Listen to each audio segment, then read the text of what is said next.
Wabaddewo katemba ku kkooti ya LDC Makerere poliisi y'e Wandegeya bw'ebadde ereeta abavubuka abakwatiddwa ku bigambibwa nti be bamu ku beenyigira mu kukola effujjo ku bannakampala ku lunaku President Museveni lwe yagenda e Kyaddondo okuggyayo empapula z'okuvuganya.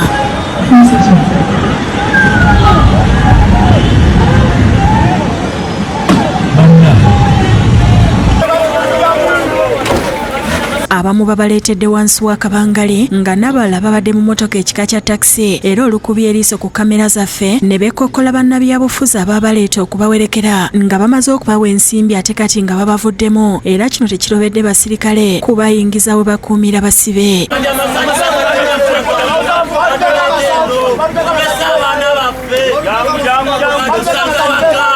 Tabani wange mulese yabo nabone naye nga mutusibira bwerere mwatuleta muno mutese tuwa busati kati sawa zino watukola tusiba.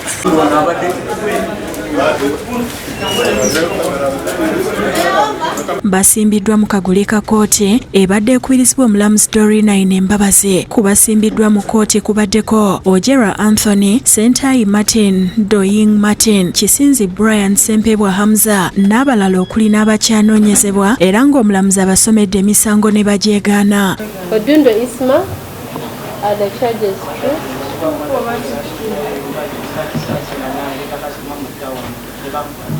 Okay, I record a plea of not guilty for you. Mu kkooti ebadde ekubyeko obugula abooluganda n'emikwano gyabwe bano bagguddwako emisango 5 okubadde ogw'okubba abantu ebintu omuli amasimu, ssente n'ebirala era nga kigambibwa nti nga bali ne bannaabwe abakyanoonyezebwa. Emisango gino baagiza 28 omwezi oguwedde bitundu bya Kampala okuli okuliraana UBC, Ministry y'ebyobulamu Nakasero, Wandegeya n'ebitundu ebirala. Omuwaabi wa gavumenti Patricia Chingitho ategeeza kkooti nti okunoonyereza kukyagenda mu maaso n'asaba kkooti okubawaayo obudde. Omulamuzi ayina Embabazi abasindise ku alimanda eruzira okutuusa nga 16 omwezi guno. Nze nawona mu lw'embeera eyaliwo mwaka akaseera mu lw'ekigaali ekyasobola okuba nga kikolebwa. Bakola ebintu byali bingi, abamu nga banywa n'enjaga kyere. So nno nga ffe bannakibiina kya NRM tuvumirira mu lw'ekikolwa ekyaliwo mwolwo olunaku n'okuswaza ekibiina kyaffe. Kyokka Dr. Tango Doi nga ye ssentebe w'akakiiko k'ebyokulonda aka NRM ategeezezza nti abavubuka bano si banna NRM. Those who donned the NRM's t-shirts and started looting people, they were not members of our community.